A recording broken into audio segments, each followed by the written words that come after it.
Can we still discipline our children? Hi, this is an hour with Sir Noni editorial. Discipline has always been considered an essential part of raising and educating children. At home, parents correct their children. In school, teachers guide learners toward responsibility and respect. But today, the question looms larger than ever.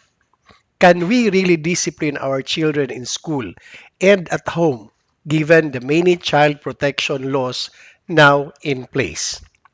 Laws such as the Anti-Violence Against Women and Children Act or VAUSI and the Child Protection Policy were crafted with noble intent to shield young people from abuse, neglect, and violence. No one disputes the need for these protections.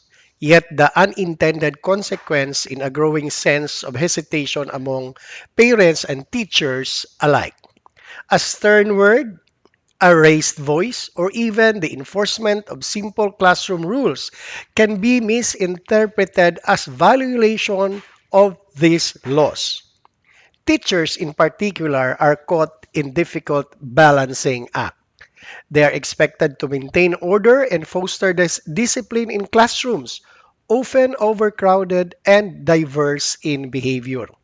However, a fear of complaints or legal repercussions sometimes leaves them powerless, unable to enforce boundaries that are vital for a healthy learning environment.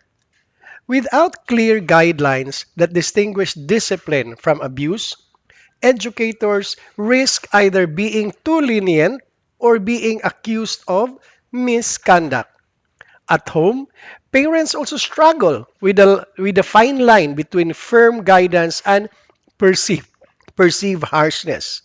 Some hesitate to impose limits, worried that their actions could be construed as violations. The result is confusion and at times a generation of children growing up without structure that discipline provides. What is urgently needed is not abandonment of child protection laws, but their clearer interpretation and balanced implementation. Training for teachers and parents should emphasize positive, nonviolent discipline strategies while also affirming their authority to guide children firmly yet compassionately. Simple but not easy. Discipline, after all, is not about punishment, it's about love, responsibility, and preparing children for life. Without it, protection becomes incomplete. Again, simple but not easy. Thank you for watching.